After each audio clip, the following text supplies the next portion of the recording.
Live from Fargo and serving you on TV, online, and on the go. This is Valley News Live at noon. New for you at noon, voting dates are set for UND's new nickname. Hi everyone, thanks for joining us today. I'm Lisa Bedeau. The voting process will begin at 8 in the morning on Monday, October 19th, and close at midnight Friday, October 23rd. Voting will be online and open to many groups, including current UND students, faculty, and staff, as well as UND alumni and retirees. Eligible voters will cast one vote for a single option on the ballot. There are 5 nickname options: Fighting Hawks, Nodaks, North Stars, Rough Riders, and Sundogs. Results are expected the last week of October. For the second time this month, a family is dead of an apparent murder-suicide.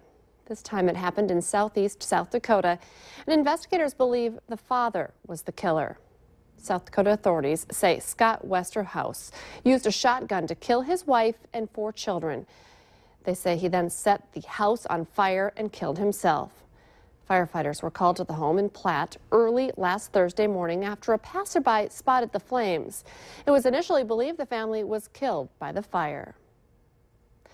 A Minnesota lawmaker is pushing an idea that would have college students agree to the terms of consensual sex. State Representative Aaron Murphy wants the affirmative consent policy put in place at all universities in the state in an effort to reduce the number of sexual assault cases.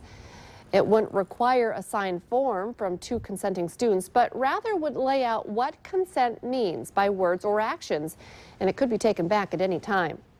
A similar bill failed last spring, but Murphy says she'll push for it again in the next session.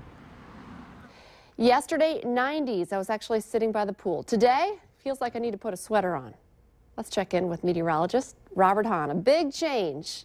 Yeah, what a difference a day makes. Yesterday, 92 degrees here in Fargo, and 91, a record high up in the Grand Forks area. Right now, we're in the 50s and 60s, and we're only going to warm up into the 60s and maybe a few low 70s in the Southern Valley as we head through this afternoon. So a good 20 degrees cooler than what we saw yesterday. Right now, 54 in Devils Lake, 56 Grand Forks, 63 here in Fargo, Fergus Falls, and in Wadena, 67 down in Sisseton. We do have a bit of cloud cover out there. Thickest across the northern counties, and underneath those clouds, well, we're showing a lot of precipitation on the radar, but a lot of this not reaching the ground. But don't be surprised to see a few sprinkles as we head through this afternoon and into this evening. Better chances of rain show up very early tomorrow morning, primarily in the Southern Valley, and then we'll have a chance for 1 or 2 strong storms as that activity moves on. And also very early tomorrow, fall rolls on into the valley, but it's not going to feel very fall-like as we head through the next 7 days. And we'll show you that 7-day forecast coming up in just a few minutes. Thank you, Robert. The unofficial live bison mascot for NDSU is in need of some new wheels. Since his debut on ESPN's Game Day in 2013, Corso has grown by hundreds of pounds. He lives at the Chihinkapa Zoo in Wahpeton, and staff there say he's outgrowing his trailer and needs a new one. For all of the traveling that he does, zookeepers say a new trailer is needed to provide a safe and comfortable ride. A GoFundMe page has been set up to get Corso some new wheels. If you'd like to help out, you can donate to the Chihinkapa Zoo by clicking on a link attached to this story on our website. Just head to valleynewslive.com. One of Minnesota's 2 medical marijuana dispensaries will give patients a 15% discount if they get a monthly supply of medical cannabis. The announcement comes as the number of patients enrolled in the state's medical marijuana program remains lower than expected. Both patients and providers have said that the high price is a factor in keeping people from registering.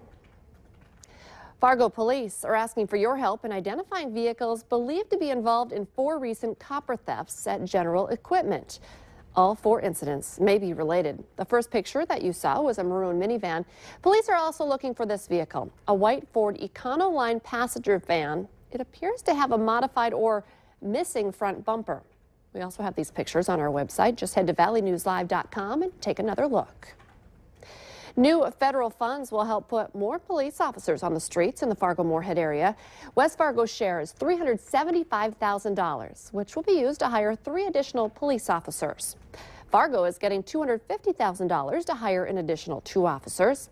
The federal funding comes from the Strong and Safe Communities initiative launched by North Dakota Senator Heidi Heitkamp.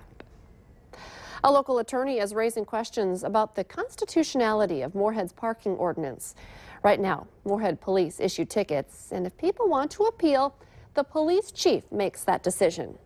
William Kirshner says the 14th Amendment gives people the right to a hearing in front of a neutral judge, and the police chief creates a conflict of interest.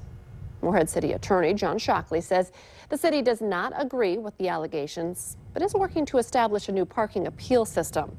Shockley is bringing a new parking ordinance to the city council meeting on Monday. Police in Fargo are trying to slow drivers down on a stretch of road that's seen too many crashes. After a rash of crashes this summer on the 12th Avenue North Bridge, Fargo police installed a temporary sign reminding drivers to slow down. Officers say it's worked and crashes in that area have dropped. The Minnesota Department of Transportation is reminding people to share the road during harvest season.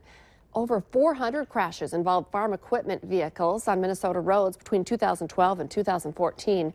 Drivers should watch out for debris that could be dropped by trucks. Wait for a safe place and time to pass, and always drive with headlights on.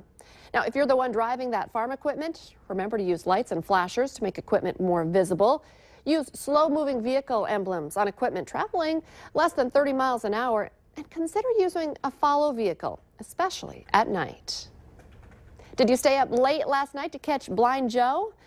Well, you missed him.